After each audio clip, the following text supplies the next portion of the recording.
Hello folks, my name's Javi and I'm with Javi's Reviews. Today we're going to be taking a look at the ASG CZ P-07. This is an airsoft gun. They do make the BB versions and it's got a 16 round magazine. I dropped it out. That's the first step in taking this thing apart. It's had nothing but problems. This one in particular, it's got a stuck hammer and you can see there the trigger doesn't do anything. So today, together we're just going to take it apart. I've done it quite a few times, though I haven't done it in a while, so I might kind of trip through this. I know that I myself was very hesitant to pull this thing apart because it's so different than like the high kappas and many airsoft guns, being only a partial blowback. It blows back only a little bit. It's a little bit different, and it's got a lot more kind of steps of taking it apart. Anyway, without further ado, we dropped out the magazine, and then the next step is going to be, there's a little valve that we have to kind of drop out from under the slide here, and it's under, I don't know how well you can see it, it's under that rear sight. I've already kind of pulled it out a little bit, that screw that's in there. It's a 1.5 millimeter hex wrench, and you just pop it off. Just a little itty bitty screw that goes in there. We'll drop it down there, and then you can just pull that rear sight right off. Just slide it off to the side. And it's going to reveal two Phillips head screws that we then have to go ahead and take out. So we're going to do that now.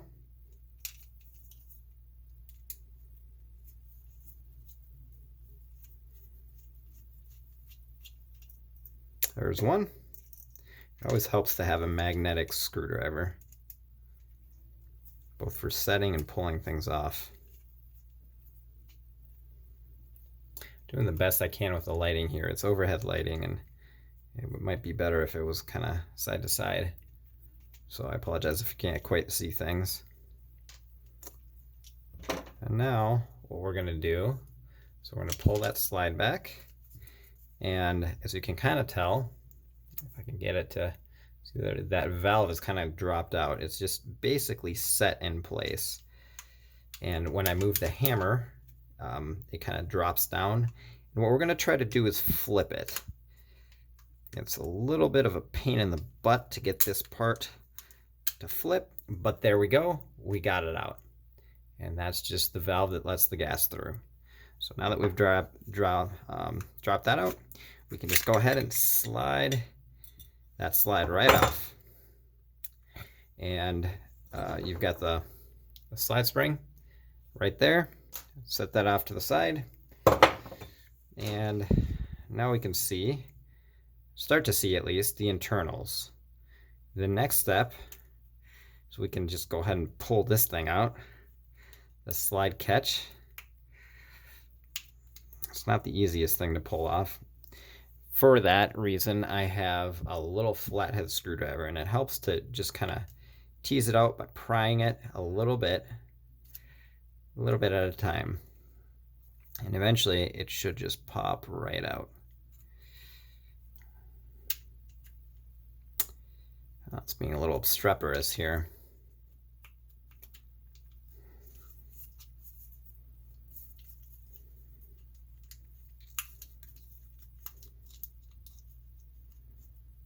Oh, there it goes. All right, we got it out. Success. There was much rejoicing. The next step is there is actually a tiny little screw right there on the safety. Hopefully you can see it. Maybe you can't. And you'll have to trust me. It's right there, and it just connects into that safety. So we're going to go ahead and drop that out.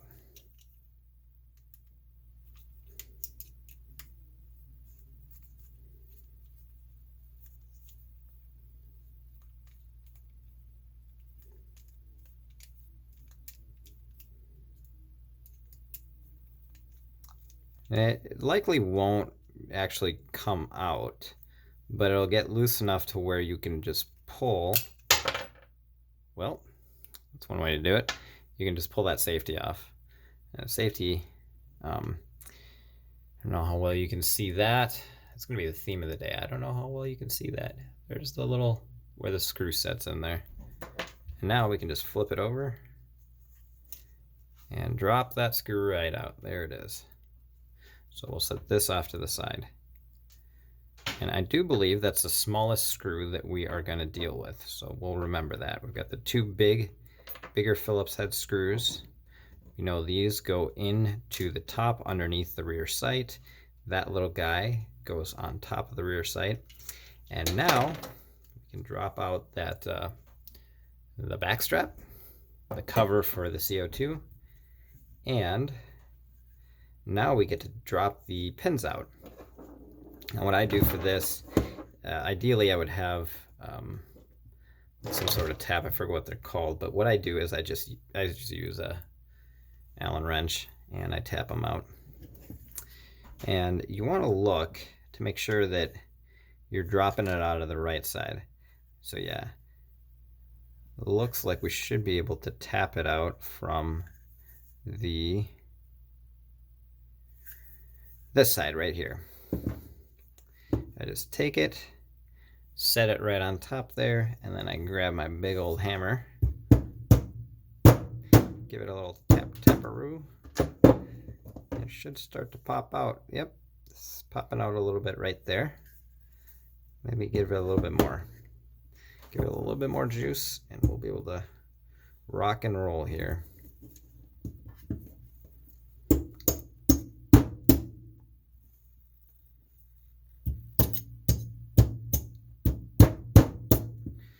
Having the right tools for the job definitely helps.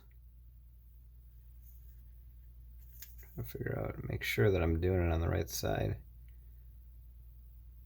Might actually be the other side. Yeah, it might be this side. Like I said, it's been a while since I've done this.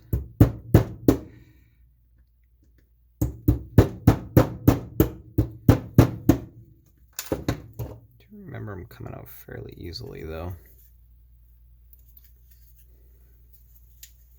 Might have to do it off camera here on the corner of the table.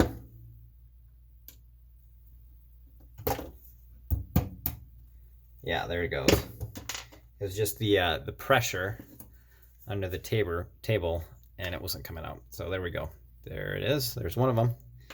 And we'll drop out the other one. So there's two more. There's one right here.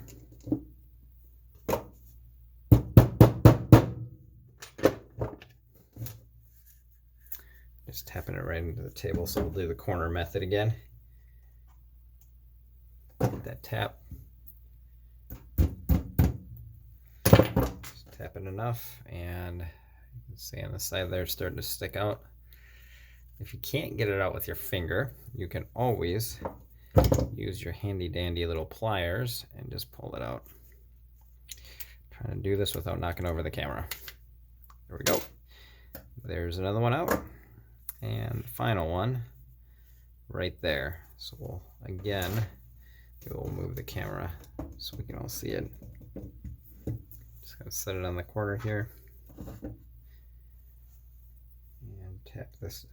Unfortunately, on one side they're kind of rounded, which makes it kind of a pain to get them lined up right. But as I said, they come out pretty easily.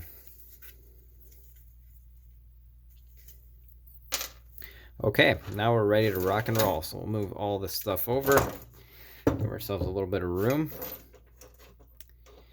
and off we go.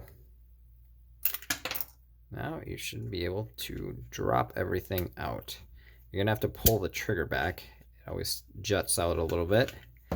And that little piece that fell out, this is actually the safety. I'll show you where it sits. It actually just kind of sets in place, and it sits just like that. Gonna kind of match it up how it's slightly triangular on that side. Flip it over and on it goes. And then that screw that we took out at the beginning there, it sits right in there. So there you go. Now we've got the frame. Now we can set that off to the side. And I'm trying to figure out why this thing was not going. What was it that was causing this? Now, now of course, you take it apart and it starts working fine, right? So this thing should flip back. And when it's in the frame, that will put tension on the spring, and that's what will cause the hammer to drop. And then there's this little cam mechanism in the back here that when it's pressed, it'll push back a lever and allow this to freely rotate. Otherwise, it gets caught on these little, I guess I don't know, little gears or whatever you want to call them, catches. It's late and I don't know my terminology. Anyway, to get this all apart, we're actually going to take out 3 little screws. They're Phillips, and you've got one right there, one right there, and one right there. And then everything should pop off. You'll get the barrel off, and then you'll be able to kind of see the trigger spring and all the mechanisms in here. So let's go ahead and do that.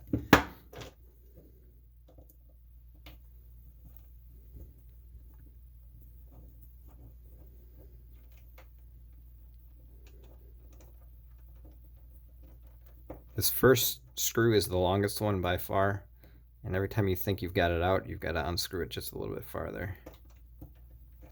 And then we go to that middle one. That one's set pretty deep in there.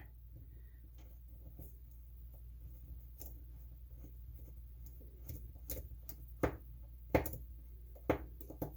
can hear it, it's rotating out of the socket, so we're good. And here's the next one.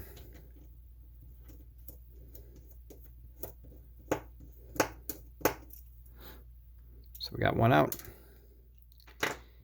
This one might not pop out. Oh, it's going to be kind of a pain in the butt. Just have to rotate it out manually. There it is. This is the long one. It's also slower, so it's hard to screw that one up. And the last one will just kind of hopefully drop out there. Well, there we go. So this is the mechanism that is probably causing us all the grief. Let me flip this around. So here you've got the barrel, and just to get this out of here, the whole assembly, you just drop out that little pin right there, and then it'll all come apart.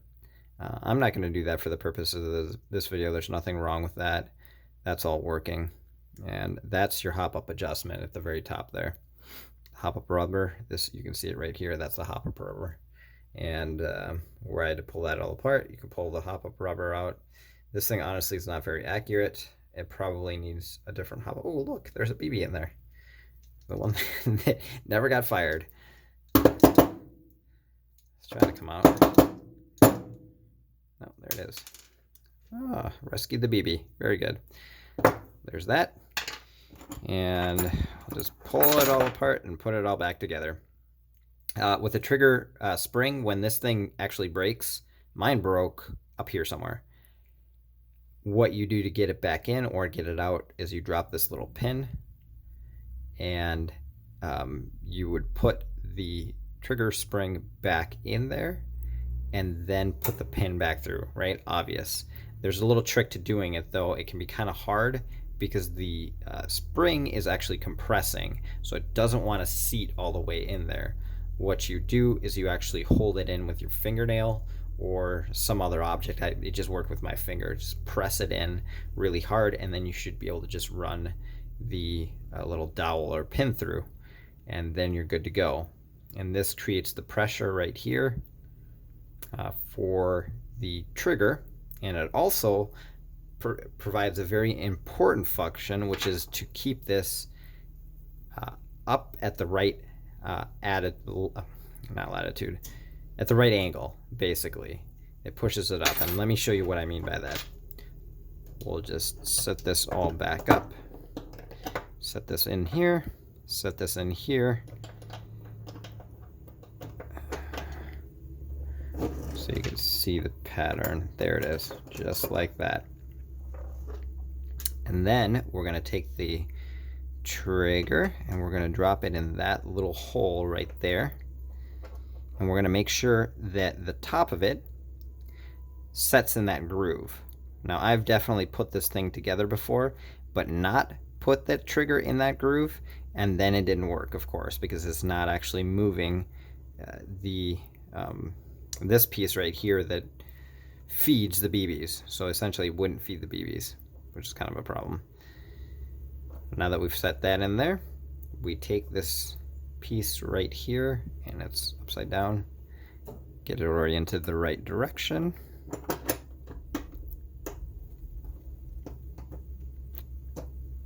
Oh, forgot one little bit here. We need to get this back in there. It's important that this spring actually be facing in.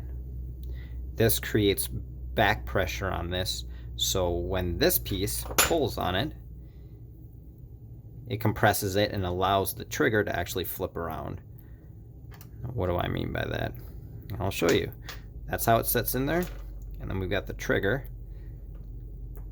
and we set it in that little hole right there. You can see how it's kind of greased up for moving around. As the trigger comes back, it sets in that groove, and now it can't come forward. So this actually pulls on this part right here, compresses that spring, and allows the trigger to rotate and come forward and slap the back of the valve and then release the CO2. Now, what was probably going on before is this little thing right here was not actually being pushed up by the trigger spring, and it was pushing right there in that slot instead of on that bump. And when it does that, it doesn't actually create any pressure, and it doesn't compress that spring, and it doesn't allow the hammer to drop. So now that we've got all this all set in place, let's go ahead and put it all back together.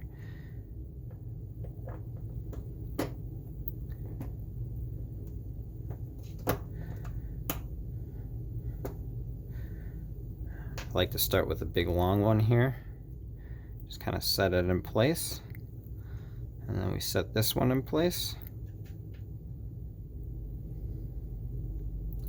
And something very important needs to happen as we're doing all this. Before we put that on, we need to screw this all down. So we're going to do that now.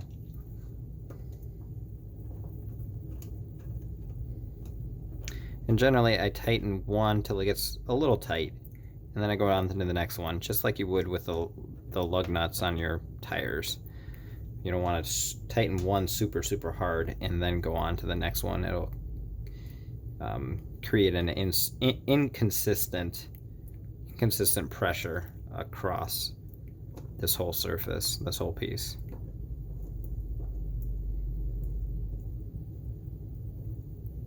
Drawbacks of magnetic screwdrivers.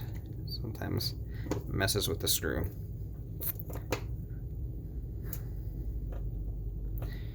And get it nice and tight, nice and snug. And now the next part, tricky part, is we want this trigger spring right here, let me show you,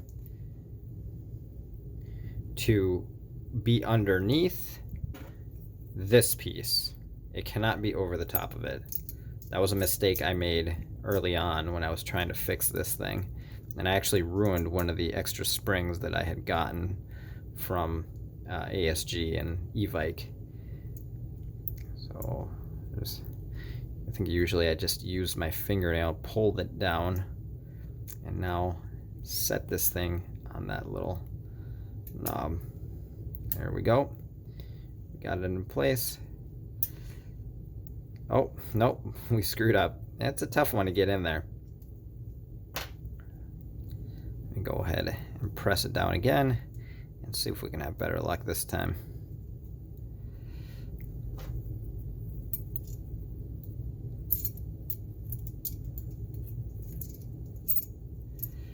It's definitely tricky.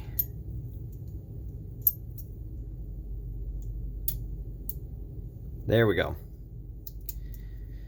Now we can kind of get a better idea of what this thing's gonna do. So the whole idea is this thing's in place, right?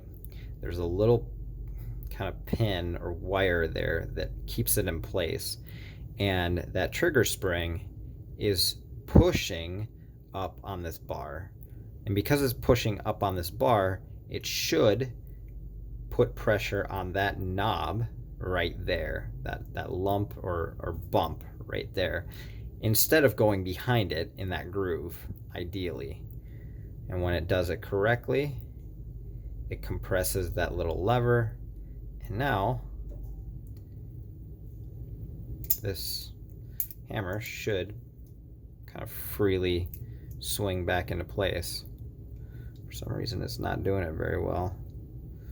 Not sure what's going on there, but it should ideally swing freely back into place.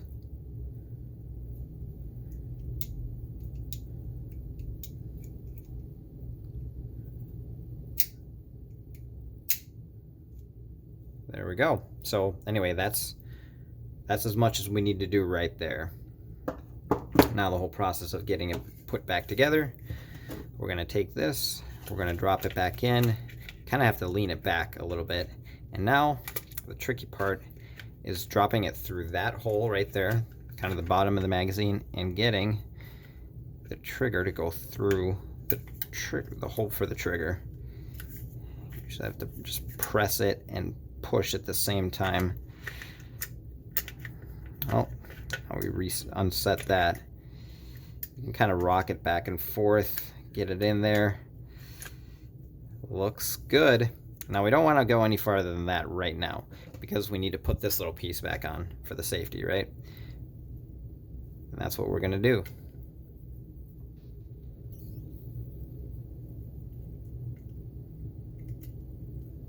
There, now it's set into place. Now we should be able to drop everything back down. And right now we should be good to go. Let's just test it, make sure there's working correctly. Looks good. I have no idea what caused it to fail before, but let's hope that when we drop the slide back on, everything's in good working order. Now, we had that tiny little screw over here. This one can be a huge pain in the butt to get back in there. See if we can kind of finagle it, hopefully.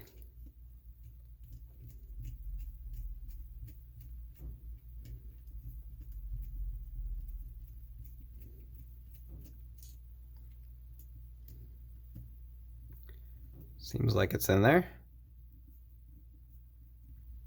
Pretty good. Oh, you know, that's why that didn't make sense. We don't actually have the safety on there. Let's go ahead and try to... Oh man, it's really in there.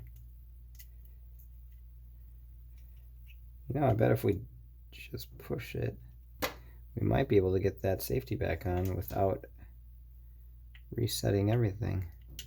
Let's try it. Oh my.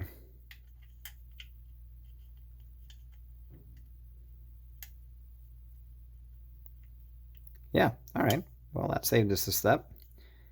Now let's tighten that thing back down. There we go. Safety's back in place. Everything's kind of seems to be working all right. At this point, I'm just going to go ahead and test this thing to see if it's actually going to do what it's supposed to do. Sometimes when you put the slide back on, that little lever there that's well, that's actually the top part of that bar that went across. When we take it and run it across here, it will start to fail for whatever reason. Not really sure why, but it will do it. It's working fine. Okay. Let's hope this is the cure. Now we need to put those pins back in. We've got one pin. Drop that one right through there. Got the big old pin. There's a little bit of a serration on top. That's the top part. you want that one facing towards you. Press it through. And then the bottom one, same thing. You want that little serration facing towards you. Press it through, and then you can just kind of tap, give it a little tap, and go in there.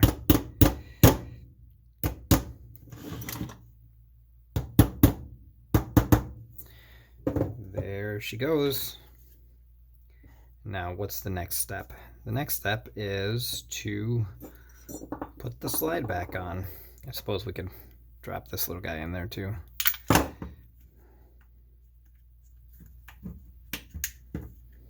Should just snap right back into place. Good. Then we've got that slide spring. Take the slide, drop it back in. And this is where it gets tricky. Now we need to get that little valve back in there. So again, we're gonna go all the way in here.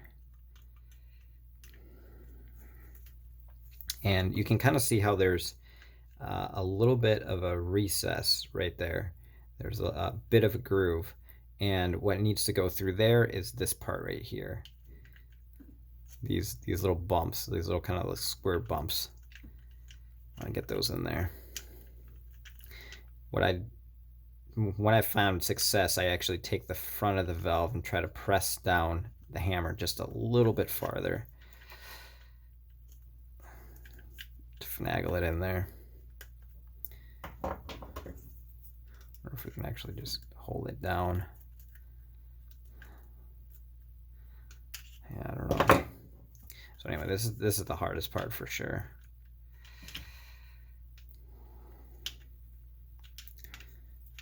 You finagle and eventually it just drops in. There she goes. Okay, now we're set. Still working. Now the next part is put those little screws back in.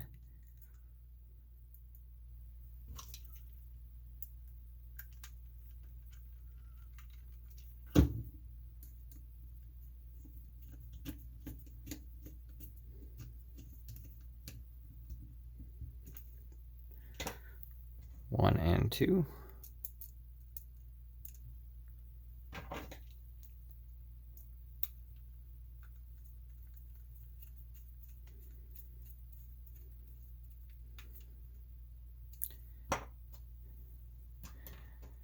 Now we can put the sight back on.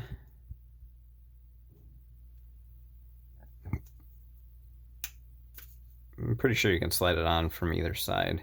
You should be able to look down and see the hole all the way through, and then I'll tell you that it's in the right spot. In fact, I think it stops exactly where it needs to, so that's kind of handy. And then you drop the last little screw in there. And oh, that's upside down. And you're good to go. I'm really successful at putting it on upside down. Really successful at it.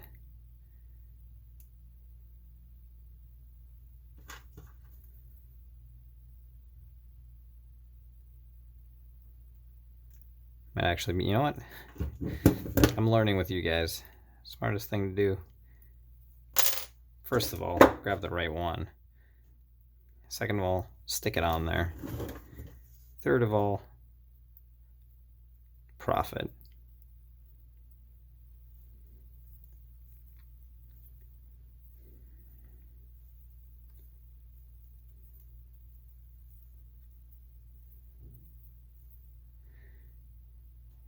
I believe mine is stripped out. It doesn't actually ever really tighten. It just keeps spinning in the same place. That's when I know that mine's set. Okay, it's empty.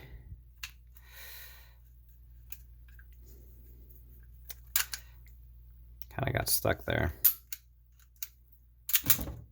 Oops, sorry.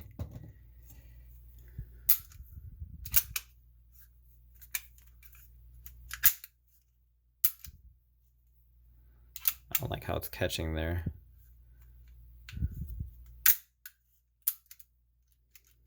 I wonder with the CO2 if it'll keep catching there. But anyway, This video has gotten very long, but there you have it. That's how you disassemble and reassemble the ASG CZ P-07. Overall, my impressions of this gun are it's way more trouble than it's worth. It has lots of problems. It does not shoot very accurately at all. And it was a good entry-level gun. It's really good looking, and it's a great replica if you have the real CZ P-07, which I do. And it's really nice to do holster drills and just basically any drills. The fact that it has partial blowback is kind of nice if you can have it running. Honestly, this thing right now is probably more reliable as a paperweight, but that's just how it is. It's really cool looking. It's almost an exact replica. About the only thing that's different on it is the finish is shiny on the top slide, and obviously the magazine is different, but when you drop the magazine in on the real one, it's pretty flush. This is definitely more prominent. The base plate on this magazine is more prominent, and there's no like replaceable back straps of different sizes. And obviously this one functions as the door for the CO2. One of the really nice things actually about this is that the CO2 stays in the pistol, so you don't have to have multiple CO2 CO2